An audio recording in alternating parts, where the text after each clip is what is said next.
Upon her arrival at the Piaco International Airport after attending two major summits abroad, the Prime Minister fielded questions from reporters about the controversy surrounding her administration with regard to the allegations levied against the Attorney General by the Director of the Police Complaints Authority, allegations the Attorney General has denied but that have led to a police investigation. We sought answers from the Prime Minister as to whether or not the Attorney General still remains the Attorney General. Any resignation from the Attorney General, or have you spoken to him about that matter at all? I have received no resignation, nor have I spoken with the Honourable Attorney General. What I will say, the allegations I've been reading in the press, and our Acting Prime Minister has briefed me on those matters with respect to the allegations being made against the Attorney General. Briefing from him. I would need to speak with the Minister, of course, the Attorney General, to get further into whatever. But they are very serious allegations and very troubling at this moment, yes. He remains Attorney General until whenever he's no longer Attorney General. I'm not saying that that is the plan of action. I'm saying natural justice demands that I speak with the parties against whom the allegations have been made, and then we see what we do from there. And the Prime Minister says the matter involves more than just one member of her cabinet. I have no information as to exactly what Minister Griffith may or may not have said. But as I say in my briefing, there is some intimation there may be a second minister who is involved in this matter, and I would want to speak with him. Jewel Brown for the TV6 News Morning Edition. All right, thanks a lot, Jewel Brown. So now joined on set now by MSJ political leader David Abdulah. Good morning, Mr. Abdulah. Morning, Kijan. All right, so are you surprised at all by the events that transpired yesterday? You have the Attorney General basically saying, bring it on, I'm not afraid of any sort of police probe. Knowing this particular Attorney General, perhaps, or the individual, no, because he perhaps does not understand that the proper thing for him to do, given the fact that there's a police investigation now, is to resign. Even if it is a matter of resigning pending the outcome of the investigation. It really is horrible to have a sitting Attorney General, I think the very first time that something like this has taken place, being investigated by the police, and he sits and, continues to operate as Attorney General, which is a very sensitive and important position in the whole process of the justice system in Trinidad and Tobago.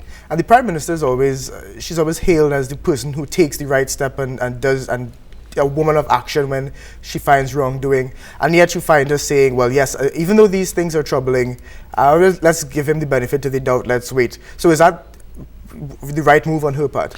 Well, I suppose she needs to speak with Mr. Ram Logan. In fairness to him, she needs to speak to him. But I had said to her before the elections of 2010, a couple of days before, when she spoke to me about it and said she was, going to appoint Mr. Ram Logan as the AG, I said that would be a bad thing to do, because in my respectful view, Mr. Ram Logan was not a suitable person to be the Attorney General, and I cited why I was of that view.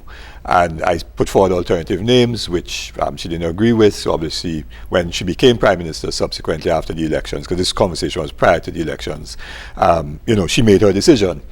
But I think in hindsight, she perhaps would say that the advice I gave her was good advice. But she wanted a person like Mr. Ram Logan, who would be an aggressive defender, if you wish, of the government, which one can then interpret as someone who would help to deal with all the problems the government has had.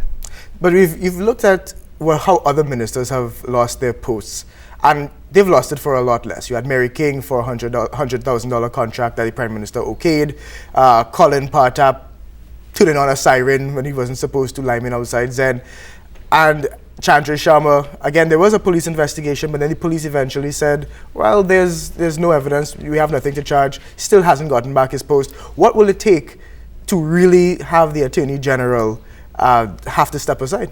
Good question, because we have been calling for his removal since the Section 34 issue broke in early September 2012, because this issue too, with respect to Mr. West and so on, and his witness statement, all of this relates to the issue of Messrs. Galbraith, Singh and Ferguson. Section 34 Emailgate, now this issue, all have a common root or a common link, Those two. which is those two gentlemen who are well-known financiers and supporters of the UNC. And therefore, the perception that the government and high persons in the government, including the Attorney General, have done things to try to keep them out of the courtroom or in a situation where they would not eventually be found guilty or innocent by a court. And then you see that as a huge problem, because essentially, again, you have just money talking, and the laws of the land are being skirted just because these guys have money. And this is why we're saying that he has brought the office of the Attorney General into disrepute. Now, the issue is not even about whether the allegations are going to eventually be proved. It is at this stage, the very office of the Attorney General has been called into question. And therefore, what can an ordinary citizen feel in terms of confidence in the Attorney General being the upholder and protector of the Constitution and the laws of Trinidad and Tobago? One can't feel confident about that. And by extension, the institution of justice in the country is under a huge cloud. And in that situation, the only way that one could shore up confidence is to have him step aside or be fired. And so this is why MSJ, for example, is saying to citizens, join us outside the Parliament building today at 1 o'clock. Not only with respect to the Attorney General, but also the Speaker of the House, because he too has brought the office of Speaker into disrepute by misleading the House. Let's talk about that. So the Speaker that was supposed to be the big story today. The Speaker was supposed to make some sort of an apology or at least an explanation.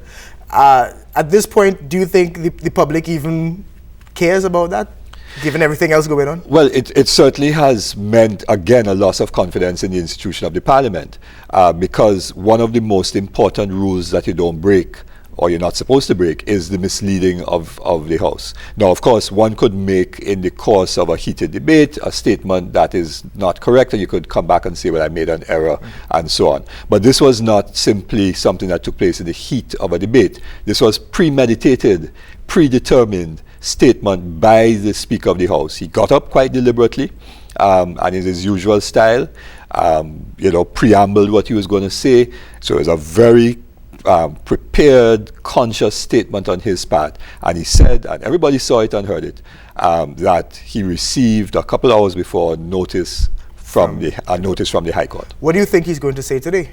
I have no idea, but he really should say that he's resigning as Speaker, because how can members of Parliament now feel confident that he's going to be fair in his rulings and his determination, because this was a major motion. So in other words, it wasn't a situation where in the heat of a debate, someone said something that was unparliamentary or could be perceived to be unparliamentary, and the Speaker got up and upbraided that particular member, and perhaps upbraided the person wrongfully. Okay, fine, one could say, that was in the cut and thrust of a debate, and somebody said something and the Speaker gave a ruling that perhaps was not the ideal ruling. But that is understandable. But this one is not. This one cannot be explained, because he not only spoke about this notice, but he said the notice from the High Court. So he then involved the judiciary in a matter in which the judiciary was not involved at all. Right. And then, rather than correcting the record right away, it took the statement from the judiciary to force him to correct it, when persons had made statements, including members of Parliament, after he made a statement, questioning the way in which he was going and so on. So no, this was not... So where does the Finance Minister come in this? Now, does the Finance Minister also have to step aside? Well, he ought to have gotten up after the Speaker made his statement and to clarify that it was he who sent the Speaker correspondence, and asked whether that was the correspondence which the Speaker was referring to. And he didn't. Now, the fact that he didn't then suggests a wider implication. Was this a situation that was deliberately set up by the government, whereby the strategy to deal with the debate, because I'm well aware that in parliamentary caucuses and so on, and in cabinet, they would work out a strategy to deal with debates, which is fair enough because it's politics we're dealing with. But was the strategy to have Mr. Hawaii send information to the Speaker and then have the Speaker make a statement to stymie the debate? His excuse on this show earlier this week was that he thought that he sent the letter to the Speaker, and the Speaker went and conferred with the judiciary, and then that's how he got the information. That was his yes, I heard that on Monday morning, I think it was, or Tuesday morning, whatever. Yes. So I heard that. But the point is that having regard to the questions that were being raised by Dr. Rowley and Mr. Dayal Singh and Mr. Warner in response to the Speaker's statement, Mr. Hawaii could have gotten up and said something and clarified to assist the House in that whole process. He didn't. And so the question arises too, was this part of a concerted strategy? One doesn't know, but it could very well be. So the fact that these perceptions are out there then say what kind of parliamentary democracy in fact do we have, and it lends credence to the point that the MSJ has been making, that the institutions of the First Republic have collapsed and not working. But have you realized that doesn't seem to bother a lot of people? There are still people who are very adamantly supporting this Attorney General and this Prime Minister no matter what. So how do you combat that? How do you combat a very popular Prime Minister who in turn has now a very popular Attorney General, and nobody seems to, well, not nobody, but at least a large portion of the country is not willing to stand with you? Well, okay, first of all, I don't think the Attorney General is that popular. And let me just congratulate Sheila Rampasad on an excellent column in today's Express. I don't think that AG is that popular. And if you look at the support of the polls that commissioned by the Express, 1/3 of the population support the UNC, 1/3 supports the PNM, 1/3 supports neither of those two. And that's what the society is. So if you add up the parts, then 2/3 really don't support the government. And one of the challenges of the politics is how do we change that conundrum? Because we can't develop as a country on the basis of a government having the support of 1/3 of the population and seeking to appease politically 1/3 of the population. Not with 1.2 million people or 1.3 million people. You could perhaps get away with that in a country like the United States with 300 million people. You could run a country with 100 million people. But even that becomes problematic, as we see with the standoff between the Democrats and the Republicans and so on. So we have to change the culture of politics. It's not an easy process, but that's what the MSJ is committed to bring about what we call a revolution of the mind, where we do not become so blinkered by loyalty to party that country suffers. But is there another way to do that other than marches? Because the last march that the MSJ had, well, JTUM had, the anti-corruption march, it wasn't huge. It wasn't nearly as big as the Section 34 march. So is the MSJ also losing that zeal that the members of the public might have to march against something, especially when they don't see any change happening? No, I don't think so. Of course, as I said, you corrected yourself, because we didn't organize the march. It was organized by the trade union movement. And yes, it was not as big as the one on 23rd of May last year, which was very large. But this was just before Christmas. It was, the time to mobilize was much shorter. There was a lot of intimidation of the workers by employers who were sending out warning letters and so on and so on and so on. I got a stack of warning letters on my desk as General Secretary of the Union from companies for workers being absent for work from that day. So there's a lot of intimidation that goes on, and victimization and so on. And people don't necessarily factor that in terms of the response to activities like this.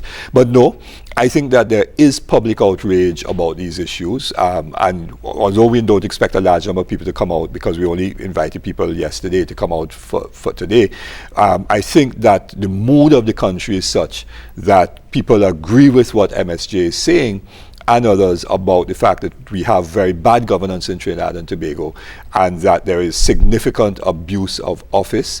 And these examples are manifestations again of that abuse of office. You were in the government for some time. You saw this? Did you see this happening?